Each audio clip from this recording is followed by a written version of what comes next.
Assalamu alaikum students.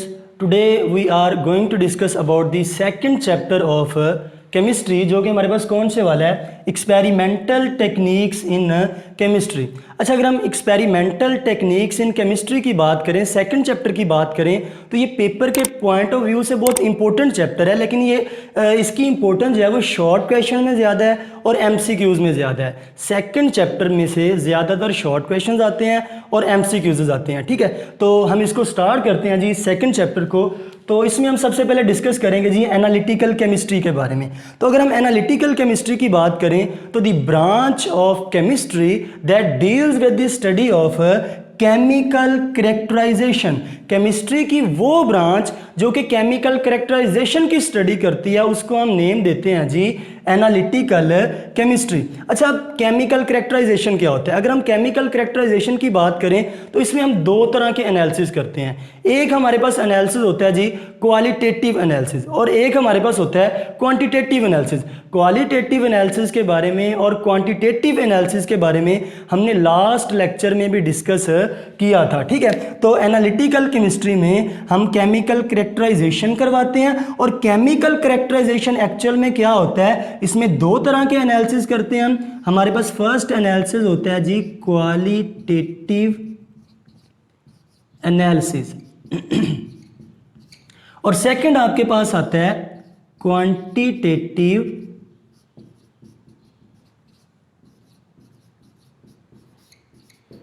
Analysis. ठीक है, इसमें क्वालिटेटिव एनालिसिस करवाएंगे और क्वांटिटेटिव एनालिसिस करवाएंगे। अब क्वालिटेटिव एनालिसिस क्या होता है? ऐसा एनालिसिस जिसमें हम कॉन्स्टिट्यूएंट्स हमारे पास होते हैं, मतलब कोई कंपाउंड है, कोई सैंपल है, उसकी क्वालिटी को डिस्कस करते हैं। तो इस तरह के एनालिसिस को, जिसमें क्वालिटी को स्टडी किया जाता है, क्वालिटी को जो है वो देखा जाता है, इस एनालिसिस को नाम देते हैं हम क्वालिटेटिव एनालिसिस। इसकी हमने एग्जैक्ट डेफिनेशन जो है फर्स्ट चैप्टर में कर ली थी। ठीक है, दूसरी हमारे पास आती है जी क्वांटिटेटिव एनालिसिस। अगर हम क्वांटिटेटिव एनालिसिस की बात करें तो इसमें हम अमाउंट को जो है वो डिस्कस करते हैं। ठीक है ना, तो जिसमें हम अमाउंट, जिस एनालिसिस में हम अमाउंट को डिस्कस करते हैं उसको नेम देते हैं हम क्वांटिटेटिव एनालिसिस। और ये फर्स्ट चैप्टर के लिहाज से बड़ा इंपॉर्टेंट शॉर्ट क्वेश्चन भी था। ये आता है कि differentiate between qualitative and quantitative analysis, और इसकी डेफिनेशन जो थी, इनका जो डिफरेंस था वो मैंने लास्ट वाले लेक्चर में आप लोगों को करवा दिया था। ठीक है, अब जरा यहां पर देखें तो हमने यहां पर जो है वो क्वांटिटेटिव एनालिसिस की बात करनी है। तो क्वांटिटेटिव एनालिसिस में हमारे पास जो है वो हम डिफरेंट टाइप्स के जो है वो डिफरेंट स्टेप्स यूज करते हैं क्वांटिटेटिव एनालिसिस को करवाने के लिए। तो उन स्टेप्स को देखने से पहले हम जरा देखते हैं जी कि यहां पर देखें मेरे पास सैंपल्स हैं। ये मैंने 3 सैंपल्स रखे हुए हैं, मेरे पास ये सैंपल्स हैं। अब मैं क्या करना चाहता हूं कि इन सैंपल्स में कुछ ना कुछ मेरे डिज़ायर कॉन्स्टिट्यूएंट्स होंगे। मैंने क्या करना है कि उन डिज़ायर कॉन्स्टिट्यूएंट, जो डिज़ायर्ड पार्ट्स होंगे, उनका वेट करना है। ठीक है, तो इसके लिए मैं क्या करूंगा, सबसे पहले ये देखें, ये मेरे पास जो सैंपल्स हैं ये इकट्ठे पड़े हुए हैं, तो मैं कोई एक सैंपल यहां से सेपरेट करूंगा। मतलब अगर आप major steps involve in the quantitative analysis की बात करें तो सबसे पहला स्टेप जो आपके पास आएगा कि आपने किसको सेपरेट करना है। जो आपके पास सैंपल्स पड़े हुए हैं, आपने कोई एक प्योर सैंपल जो है उसको सेपरेट कर लेना। सपोज कर लें कि मैंने यहां से ये वाला जो सैंपल है इसको मैंने सेपरेट कर लिया। तो अगर इस लिहाज से देखें तो सबसे पहला पॉइंट क्या होगा, separation of the pure sample. ठीक है, क्वांटिटेटिव एनालिसिस में सबसे पहला पॉइंट होगा separation of the pure sample. ठीक है, अब जरा देखें मैंने क्या कर लिया कि जो मेरे पास सैंपल है, मैंने सैंपल को जो है वो सेपरेट आउट कर लिया। ठीक है, अब सैंपल को सेपरेट आउट करने के बाद मैं क्या करूंगा, इसमें जरा देखें तो इसमें कुछ ना कुछ मेरे पास जो है वो डिजायर कॉन्स्टिट्यूएंट्स होंगे जो मुझे रिक्वायर होंगे। ठीक है, जिनकी मैंने स्टडी करनी है, जिनका मैंने एनालिसिस करना है। ठीक है, तो after separation of the sample, अब मैं, ये हमारे पास स्टेप नंबर 1 था। स्टेप नंबर 2 में मैं क्या करूंगा कि जो मेरे पास ये डिज़ायर कॉन्स्टिट्यूएंट्स होंगे, इन डिज़ायर कॉन्स्टिट्यूएंट्स को मैं क्या कर लूँगा, इनकी सेपरेशन करवाऊंगा। ठीक है, तो दूसरे पॉइंट में हमने क्या करवाना है कि जो हमारे पास डिज़ायर कॉन्स्टिट्यूएंट्स होंगे हमने उनकी सेपरेशन करवानी है। ठीक है, अब देखिए मैंने यहाँ से इनको सेपरेट करवा लिया, जो भी मेरे पास पार्ट्स थे मैंने इनको इसके जो कंपोनेंट्स थे सेपरेशन ऑफ कंपोनेंट करवा रहे हैं। तो जो भी मेरे पास कंपोनेंट्स थे उन जैसे कि मेरे पास ए था और बी था, मैंने ए को भी सेपरेट कर लिया और बी को जो है वो सेपरेशन टेक्निक्स यूज़ करके लेबॉर्ट्री में ए और बी इन दोनों कंपोनेंट्स को मैंने क्या कर लिया है, सेपरेट कर लिया। ठीक है, तो अब तीसरा काम मैं क्या करूँगा, थर्ड मैं ये करूंगा कि जो ए और बी मतलब जो भी आपने कंपोनेंट्स सेपरेट आउट किए हैं मैं इनकी मेजरमेंट करूंगा, इनकी कैलकुलेशन करूंगा कि ए आपके पास कितना आया है, कितनी क्वांटिटी के साथ आया है, और जो बी है वो आपके पास कितना आया और कितनी क्वांटिटी के साथ आया है। ठीक है,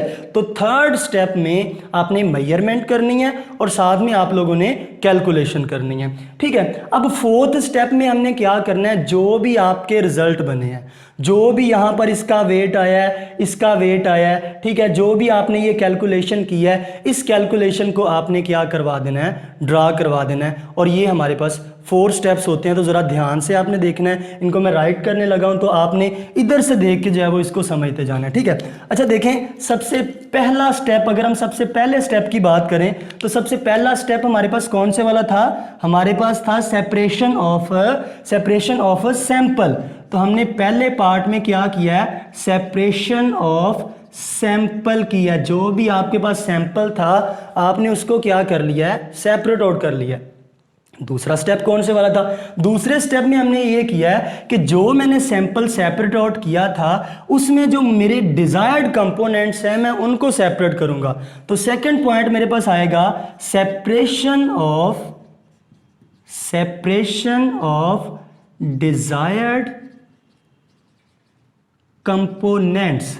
तो सेकेंड पॉइंट में मैं क्या करूंगा, सेपरेशन ऑफ डिजायर्ड कंपोनेंट। जैसे आपके यहां पर डिजायर्ड कंपोनेंट कौन से वाले थे, यहां पर हमारे पास डिजायर्ड कंपोनेंट जैसे ए और बी थे, मैंने इनको क्या कर लिया, ए को सेपरेट कर लिया और बी को सेपरेट कर लिया। जो मुझे रिक्वायर्ड कंपोनेंट्स है मैं इनको सेपरेट करूंगा। ठीक है, अब तीसरा पॉइंट आपने क्या किया था कि जो भी मेरे पास यहां से डिजायर्ड कंपोनेंट्स आए हैं, जो भी मेरे पास यहां से डिजायर्ड कंपोनेंट्स आए हैं मैं इन डिजायर्ड कंपोनेंट्स को क्या करूंगा, इनकी मेजरमेंट कर लूंगा और इनकी कैलकुलेशन कर लूंगा। ठीक है, तो थर्ड पॉइंट फिर हमारे पास कौन से वाला हो जाएगा, मेजरमेंट।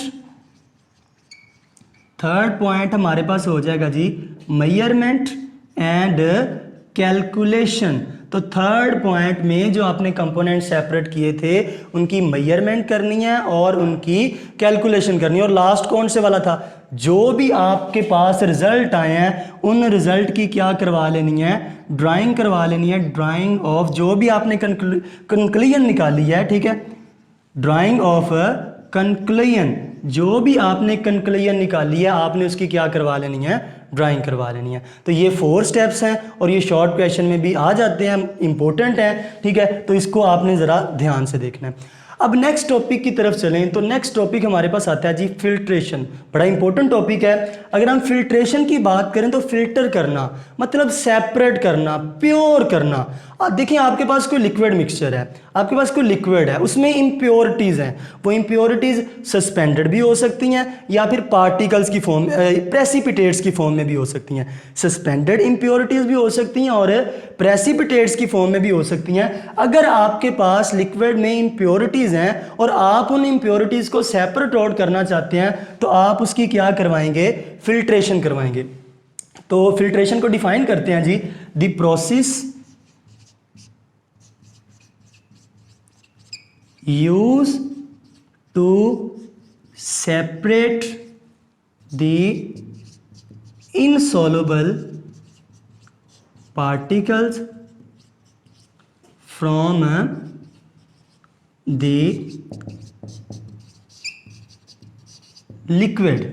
ठीक है, तो वो वाला प्रोसेस जो कि इनसॉल्युबल पार्टिकल्स को, किसी लिक्विड में से इनसॉल्युबल पार्टिकल्स को सेपरेट आउट करने के लिए जो हम प्रोसेस यूज़ करते हैं उसको नेम देते हैं जी हम फिल्ट्रेशन। और ये जो इनसॉल्युबल पार्टिकल्स हैं ये 2 तरह के हो सकते हैं, ये सस्पेंडेड भी हो सकते हैं या फिर in the form of PPT, precipitates की फॉर्म में भी ये मौजूद हो सकते हैं। ठीक है, अब देखें फिल्ट्रेशन करवाने के लिए हम कौन सा मीडिया यूज़ करते हैं। ठीक है, ये भी एक इंपॉर्टेंट शॉर्ट क्वेश्चन आ सकता है कि which type of the filtration media is use for the filtration.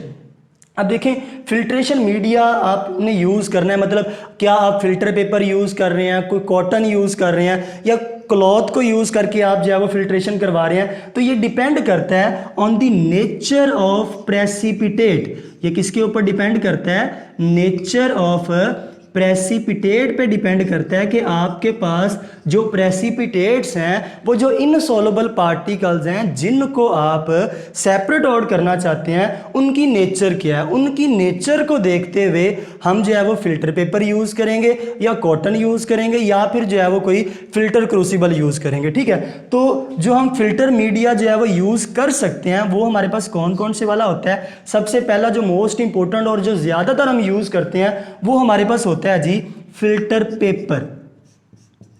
Filter paper को हम as a filter media use करते हैं, फिल्ट्रेशन करवाने के लिए यूज़ करते हैं। ठीक है, सेकंड पे देखें तो पेपर पल्प। पेपर पल्प को भी हम जो है वो फिल्ट्रेशन मीडिया के तौर पे यूज़ कर सकते हैं, paper pulp.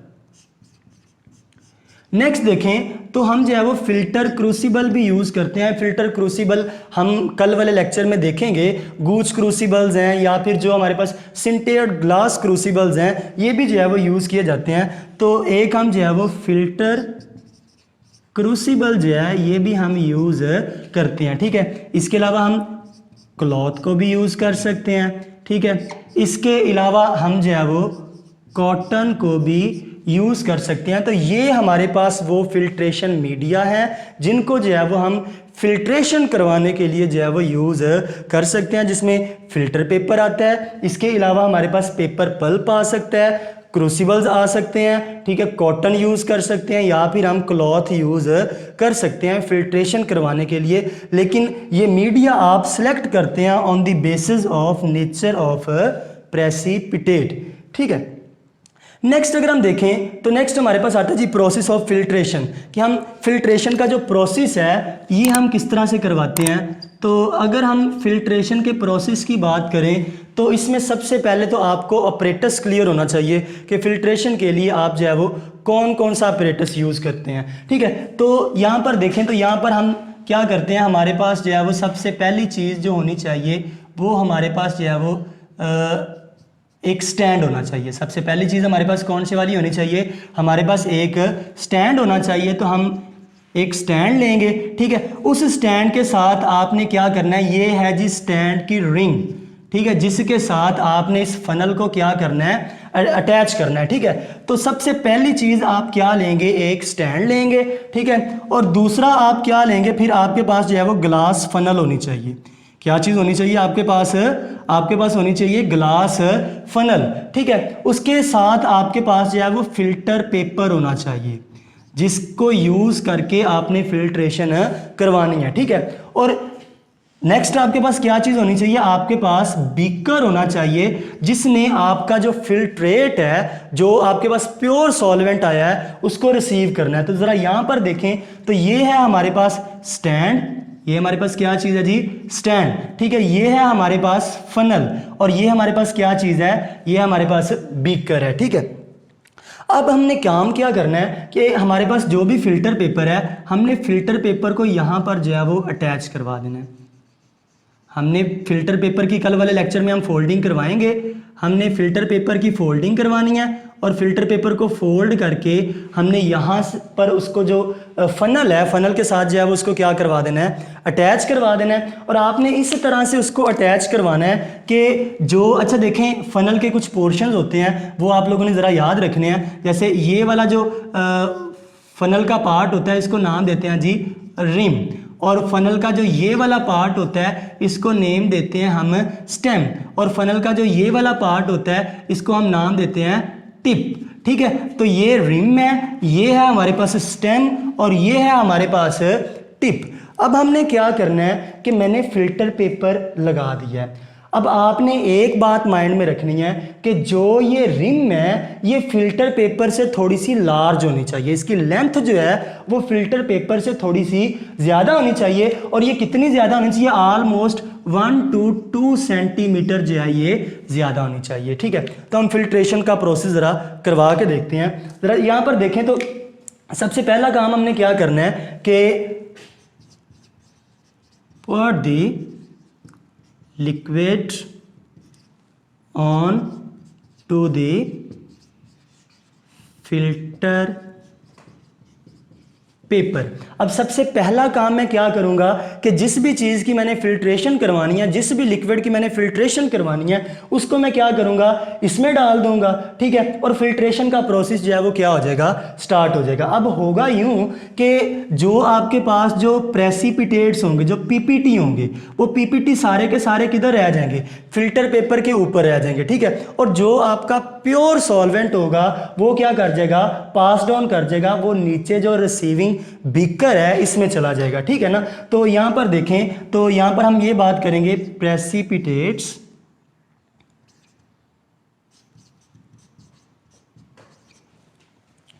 Left behind on filter paper but pure solvent will pass down। मैंने यहाँ पर क्या बात की है, मैंने ये बात किया है कि जो आपके पास प्योर सॉल्वेंट है वो देखें वो नीचे आ जाएगा, और जो प्रेसिपिटेट्स होंगे वो किधर रह जाएंगे, प्रेसिपिटेट्स ऊपर रह जाएंगे। ठीक है, तो अब हमने क्या करना है कि जब आपने ये फिल्ट्रेशन करवानी है तो हमारे पास जो है वो डिफरेंट टाइप्स के जो फिल्टर पेपर्स हैं वो हम यूज़ कर सकते हैं। फिल्टर पेपर की भी आगे टाइप्स होती हैं, कुछ के पोर्स जो है वो बड़े होते हैं, लार्ज होते हैं, और कुछ के स्मॉल होते हैं। ठीक है, तो ज़रा यहाँ पर देखें तो नेक्स्ट पॉइंट हमारे पास आता है कि हम जो है वो डिफरेंट फिल्टर पेपर जो है वो यूज़ कर सकते हैं। वो डिफरेंट फिल्टर पेपर जो है वो किस बेस पे होते हैं, ऑन द बेसिस ऑफ पोरोसाइट। अब पोरोसाइट का मतलब क्या है, ये लाहौर बोर्ड में एमसीक्यूज भी आया हुआ है कि पोरोसाइट जो है साइज ऑफ पोर। ठीक है ना, तो अगर हम देखें हमारे पास प्रेसिपिटेट्स जो हैं उनका साइज जो है वो लार्ज है, प्रेसिपिटेट बड़े साइज के हैं, तो जो आप फिल्टर पेपर यूज़ करोगे वो भी बड़े साइज का यूज़ करोगे, अदरवाइज तो फिल्ट्रेशन का प्रोसेस ही नहीं होगा। ठीक है, तो डिफरेंट फिल्टर पेपर यूज़ करते हैं। ठीक है, उनके डिफरेंट पोरोसाइट्स होते हैं, मतलब size of pore, size of pore. ठीक है ना, तो मतलब उनके जो पोर्स होंगे उनका साइज जो है वो हम लेते हैं प्रेसिपिटेट के लिहाज से। अगर प्रेसिपिटेट स्मॉल होंगे तो पोर का साइज भी स्मॉल रखा जाएगा, और अगर प्रेसिपिटेट्स बड़े होंगे तो ऐसा फिल्टर पेपर सिलेक्ट किया जाएगा जिसमें पोर का साइज जो है वो क्या होगा, बड़ा होगा। ठीक है, तो ये हमारे पास आता है जी इसका सेकंड पॉइंट। अब थर्ड पॉइंट में देखें तो आपका जो फिल्टर पेपर है वो थोड़ा सा बड़ा होना चाहिए, इतना छोटा नहीं होना चाहिए। तो अगर हम इसके थर्ड पॉइंट की बात करें तो थर्ड पॉइंट में वो हमें ये कहता है कि filter paper should be large enough. जो आपका फिल्टर पेपर है वो इतना बड़ा होना चाहिए कि जब आप फिल्ट्रेशन करवा दें, मतलब आपका फिल्टर पेपर इतना बड़ा होना चाहिए कि जब आप फिल्ट्रेशन करवा दें उसके बाद भी अगर आप देखें तो जो आपके पास ये जो फिल्टर पेपर है वो या तो 1/4 जो है वो प्रेसिपिटेट से फुल हुआ हो, या फिर जो है वो 1/2 जो है वो प्रेसिपिटेट से फुल हुआ हो। ठीक है ना, तो the filter paper should be large enough that it can contain 1/4 और 1/2 precipitate